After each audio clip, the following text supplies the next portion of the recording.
Je suis ravi de vous retrouver ici sur le plateau d'AgriWeb TV depuis le Salon de l'Agriculture Nouvelle-Aquitaine.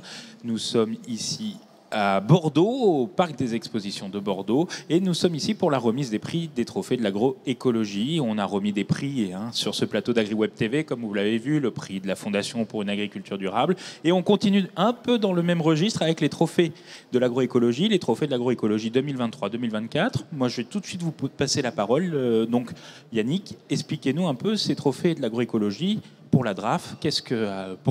À quoi ça correspond et pourquoi ce trophée, pardon. Alors les trophées de l'agroécologie, c'est une démarche de valorisation et de promotion des efforts qui sont faits par des collectifs ou des exploitants individuels de la mise en place des pratiques agroécologiques. Et nous le faisons en partenariat avec le Crédit Agricole depuis de nombreuses années. Ça a connu divers noms, mais ça existe depuis les années 2000. Et là, depuis maintenant, je crois, 8 ou 9 ans, ça s'appelle les trophées de l'agroécologie, pour promouvoir auprès de l'ensemble de la profession, parce qu'il y a une dimension d'exemplarité qui est très importante, mais aussi du grand public, parce qu'il y a une visibilité qui sont données, comme en témoigne cette émission, à cet événement, qui permet justement de témoigner des efforts faits par l'agriculture en matière de transformation agroécologique. Donc chaque année, vous récompensez un projet sur la région Nouvelle-Aquitaine, c'est bien ça? Alors il y a effectivement un trophée qui est remis à l'échelle régionale. Il y a aussi un trophée qui est remis à l'échelle nationale. Et puis il y a 3 catégories en fait. Donc il y a une catégorie collective, la catégorie qui nous intéresse aujourd'hui, qui est la catégorie le trophée de l'innovation. Et puis il y a aussi les lycées agricoles avec cette année là, c'est un prix national et c'est le lycée de Blanquefort qui a reçu le trophée cette année, qui a été remis au Salon de l'Agriculture. Donc un grand bravo à eux aussi. Un grand bravo à eux, effectivement, et c'est pas très loin d'ici, Blanquefort. J'allais vous demander, vous, pour le Crédit Agricole, vous soutenez ce genre de démarche, ces trophées, c'est bien ça? Oui, comme l'expliquait Yannick, on est partenaire historique de la DRAF pour la remise de ces prix, donc notamment le trophée agroécologie. Et moi, aujourd'hui, je représente les 7 caisses régionales. Donc, je viens de la caisse régionale Centre-Ouest, donc Haute-Vienne et Indre, mais je suis représentant des 7 caisses régionales. Voilà. Très bien. Alors, qui vous avez récompensé aujourd'hui? Expliquez-nous. Je vois que vous avez un diplôme juste devant vous. Oui, tout à fait. On va remettre ce diplôme tout à l'heure à la SCEA des Vergers de la Roche. Des Vergers de la Roche, voilà, c'est l'émotion. Qui est situé à Alassac, dont le dossier nous a vraiment séduit. Parmi 6 dossiers concurrents qui avaient été sélectionnés, il faut bien expliquer que la démarche et le processus de sélection est un processus qui s'inscrit vraiment sur une année complète, avec l'identification d'un certain nombre de candidats, parce que évidemment il y a beaucoup d'exploitants qui s'engagent peu ou prou dans ces démarches-là. Donc on essaye quand même vraiment d'identifier les dossiers qui cochent le plus de cases par rapport à ce que nous recherchons. Et qu'est-ce qu'on recherche? On recherche ce qui témoigne d'un réel engagement sur la durée. Et c'est le cas de la SCEA en question. Donc on est très heureux de pouvoir effectivement les appuyer, les mettre en valeur. Et surtout, on a vraiment remarqué quelque chose, c'est l'engagement dans la durée, qui a été extrêmement important, je pense, chez eux. Deuxième élément, ils activent avec l'aide de la coopérative Perlim qui les accompagne un grand nombre de leviers, en particulier tout ce qui va concerner les sélections de variétés, tout ce qui va concerner donc la réduction des intrants d'une manière générale, la maîtrise de l'eau. Il y a une démarche sociale aussi qui est assez marquée chez eux. Et puis, vraiment, ils sont insérés dans leur environnement, ce qui est aussi une dimension du trophée, parce qu'on n'en parle pas assez souvent, mais l'agroécologie, c'est un ensemble, c'est un concept vraiment assez large et qui veut que les exploitations soient vraiment insérées dans leur espace territorial. Donc, sur tous ces aspects-là, voilà, la SCEA... donc des Pommiers de la Roche a été vraiment tout à fait, je dirais, au premier plan, même si les autres dossiers étaient des dossiers aussi qui nous ont beaucoup séduits et on a donc eu un petit peu de mal à départager. Mais il y a aussi quelque chose qui nous a marqué, c'est que c'est la filière pomme du Limousin. Et que la filière pomme du Limousin, il faut savoir communiquer sur le fait qu'elle fait vraiment des efforts très importants pour évoluer. Il y a, je pense, le groupe 30 000 dans lequel vous êtes aussi engagé, qui est vraiment un témoignage de tous ces efforts et de toute cette recherche qui est faite. C'est le prix de l'innovation. L'innovation, ce n'est pas simplement des technologies, c'est vraiment une démarche d'esprit qui consiste à mettre du collectif pour s'engager sur la durée et trouver quelque chose qui marche sur le plan économique. Voilà. Donc toutes ces dimensions l'économique, le territorial, les bonnes pratiques agroécologiques, on les retrouve. Et voilà, donc c'est avec plaisir que je leur remettrai tout à l'heure ce diplôme. Ce diplôme. Et ce trophée. Justement, allez, on va en apprendre un peu plus sur les vergers de la Roche avec vous.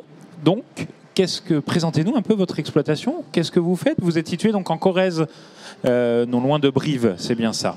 Oui, bonjour. Oui, c'est ça, sur la commune d'Alassac, à 15 km de Brive. Donc c'est un verger de 30 hectares. Il y a 3 hectares de bio, en variété Opale et Mandy, et j'ai 2,5 hectares de Ruby Gold et le reste en Golden, AOP du Limousin. Donc là, on le voit, là, devant vous, il y a des jus de pommes, donc ça sert beaucoup. Vous produisez quoi comme produit? Alors c'est de la pomme de table, hein. On essaye de faire la meilleure qualité possible pour gagner le plus d'argent possible. Exactement, puis là c'est un peu compliqué je crois en ce moment. Ça a été assez compliqué, ouais. Ça s'est calmé mais c'est assez compliqué. La démarche agroécologique, à côté de vous il y a un technicien qui peut nous expliquer un peu tout ça. Vous avez entrepris cette démarche, expliquez-nous ce qui a été fait sur les vergers. Alors la démarche agroécologie elle remonte à très loin parce que elle démarre avec la production fruitière intégrée, je dirais. Donc on a démarré dans les années 90, donc vous voyez, c'est pas tout jeune. Hein. Donc c'était la mise en place de moyens qui permettaient notamment de combattre les maladies, combattre les ravageurs, avec les moyens dont disposent les écosystèmes. Donc c'était utiliser les acariens prédateurs qui sont présents naturellement dans les vergers pour lutter contre des acariens rouges. C'est utiliser des biocontrôles comme la confusion sexuelle pour lutter contre un ravageur important qui est le capocaspe de la pomme. Mais c'est aussi de mettre en place des systèmes pour favoriser les auxiliaires. Donc c'est créer des zones refuges. Donc c'est un travail qui remonte déjà très loin et qui chaque année on se perfectionne. Des choses s'améliorent, des choses ne vont pas, donc c'est une progression permanente. Voilà. Effectivement. En QSE, qu'est-ce qu'on fait, Jessica? Justement, il y a un accompagnement. Du coup, notamment par rapport à la certification HVE, coup, c'est la seule certification qui est reconnue par rapport au ministère.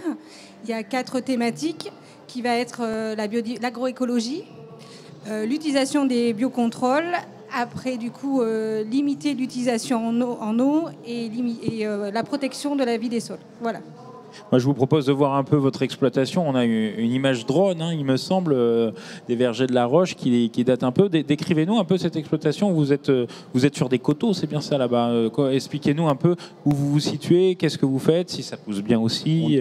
Voilà, nous, on est sur le plateau du Limousin, enfin le début du plateau du Limousin. Nous, on est à 400 mètres d'altitude. Donc le verger est en 2 blocs divisés par une départementale. Donc c'est quand même assez... tout est regroupé, quoi. D'accord. Et là, bon, c'était pas de saison, hein, je crois que c'était il y a quelques temps, parce qu'il fait beau, je vois, il y a des filets, il y a toute une adaptation aussi par rapport à vos vergers, c'est ça? On voit un peu sur vos écrans, un peu. Non, on a installé donc les filets par agrêle au début des années 90, après des gros problèmes d'orage de grêle, et les assurances qui ne voulaient plus nous couvrir. Ouais. Donc on est obligé de couvrir... Donc là, l'intégralité du verger est couvert en filet par agrêle. D'accord. Et vous êtes combien à travailler sur le verger? Présentez-nous un peu. Alors sur le verger, moi, on a 2 permanents. Oui. Et après, des saisonniers en fonction des tâches à accomplir. Bon, la cueillette, on est une 60aine. L'éclaircissage, on est 30. La taille, l'hiver, on peut aller jusqu'à 10 personnes. Oui, il y a du travail tout au long de l'année. Hein. Ça travaille toute l'année. Énormément ça équivaut à 11 emplois à plein temps, je crois. Et vous, cette démarche, vous l'avez suivie via la coopérative ou c'était aussi une personnelle, j'allais dire, un choix personnel? Oui, il y a ça aussi, mais bon, après, c'est une demande du commerce. Donc oui. On est obligé de s'adapter, nous, en permanence. L'agriculture, on s'adapte en permanence à la demande du consommateur. Donc le consommateur veut de plus en plus propre, donc on est obligé de suivre la ligne, quoi. La ligne. Effectivement, c'est une demande des consommateurs. Tout ça, on fait attention à ce qu'on consomme. Bien sûr. Ouais. Au niveau, il y a une attente sociétale sur des produits sains, notamment. On le voit notamment avec l'émergence du bio depuis quelques années.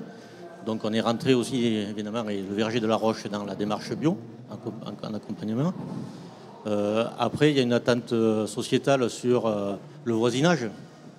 Notamment, nous, dans le Limousin, a été mis en place des relations avec les voisins. Il y a des systèmes d'alerte quand on fait des traitements, etc. pour les bonnes relations, quoi. Voilà. Donc il faut que le verger soit ancré, bien sûr, dans la zone et en parfaite harmonie avec tout le monde. Vous entendez bien avec vos voisins, David? Avec mes voisins, il n'y a aucun problème. Bon, ben voilà, c'est essentiel. Vous parliez du HVE, il y a d'autres choses aussi sur le QSE? Alors, on a beaucoup de certifications. Donc, il y a la certification HVE, il y a la certification verger éco-responsable. Donc, vous parliez tout à l'heure aussi de l'AOP Pomme du Limousin. Et après, il y a tout ce qui est cahier des charges, notamment GMS, grande surface. Ouais. D'accord, c'est vrai que c'est important. Et je sais que quand on est consommateur, on cherche le petit autocollant souvent. On essaye de voir des choses assez importantes. Puis là, je vois que c'est du bio que vous nous avez ramené aussi. Vous êtes en bio, David? J'ai 3 hectares, ouais. Une partie du verger qui est en bio. Et c'est important, ça aussi. En point de vue production, je suppose que ça demande un peu plus...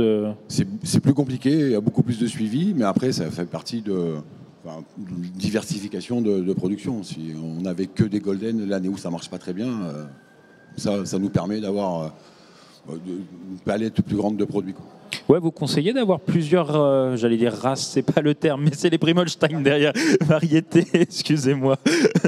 On conseille de plus en plus la diversification variétale, bien sûr. Bon, pour plusieurs raisons, parce qu'il y a une évolution du climat, donc il y a besoin d'adapter la variété aussi au climat, déjà. Il faut qu'on puisse proposer aussi aux clients une variété de produits.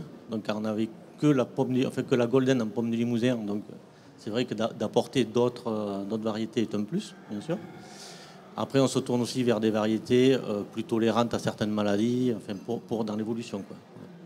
Exactement. Bon, recevoir un prix comme celui-ci, c'est important aussi, c'est une reconnaissance, David? Oui, ça fait plaisir, parce que ça fait, comme dit Lionel, des années qu'on essaye d'avancer, de progresser. Recevoir une récompense, on travaille toute l'année, là il pleut, on est sous la pluie depuis le mois d'octobre. Ouais, ça fait plaisir. Ouais, on partagera ça avec les collègues. Et qu'est-ce qu'on peut vous souhaiter là pour la suite de saison là? Un peu de soleil, c'est ça? Ouais, du soleil, un peu de chaleur et du soleil. Ouais, parce que là, ça en est où votre exploitation? On est comment Nous, au niveau du relief, on est tranquille, on va pas inonder, mais disons qu'on fait beaucoup de dégâts dans le verger. En bas. On peut pas faire grand-chose, et puis bon, là, le travail sous la pluie, ça devient pénible. Ouais, là, sur la production, elle est un peu menacée, on ne sait pas où on va. Surtout à cause du gel là qu'on a eu, là où on va avoir des pertes de récolte. Et, fin avril, c'était ça. Ouais, voilà. On a eu 4 jours de température négative. Et après la pluie, on va dire... On fait avec. On fait avec, on n'a pas le choix. Il faut. En tout cas, merci d'être venu sur le plateau d'AgriWeb TV. Vous vouliez peut-être ajouter quelque chose? Non. Non. Bon, merci beaucoup. On n'a pas parlé des ruches. C'est vrai. Ah oui, attendez, oui, c'est vrai, j'avais oublié. C'est un point important pour le grand public, je pense. Oui. Ça participe vraiment de cette démarche aussi inclusive, holistique, comme on aime à dire, de la biodiversité en l'occurrence dans l'agroécologie. Et bon, c'est un élément qui a séduit les équipes et le jury. Cette dimension aussi, cette volonté d'introduire les pollinisateurs dans la recherche que vous faites d'un meilleur équilibre global dans votre exploitation. Ces ruches, expliquez-nous un peu, c'est arrivé quand, à quel moment? C'est un voisin. Ça fait une quinzaine d'années que j'ai eu envie d'essayer. Ouais. Parce que je suis un gros consommateur de miel et puis je voulais pas l'acheter. Donc j'ai commencé avec une ruche, 2 ruches, 3 ruches et puis maintenant j'ai une dizaine de ruches qui sont sur le verger. Et vous produisez votre propre miel pour vous ou votre consommation personnelle, quand ça marche, quand le temps va bien, on fait quelques récoltes, mais après c'est pour donner ou voilà. Bon, mais c'est chouette, ça aussi, c'est du travail, on sent la passion en fait finalement. C'est beaucoup de travail aussi. Ouais, on sent. Mais merci beaucoup en tout cas d'être venu sur le plateau d'AgriWeb TV. Moi, je vais vous proposer qu'on fasse une petite photo avec le diplôme et tout, et nous on se retrouvera assez rapidement pour une nouvelle émission sur le plateau.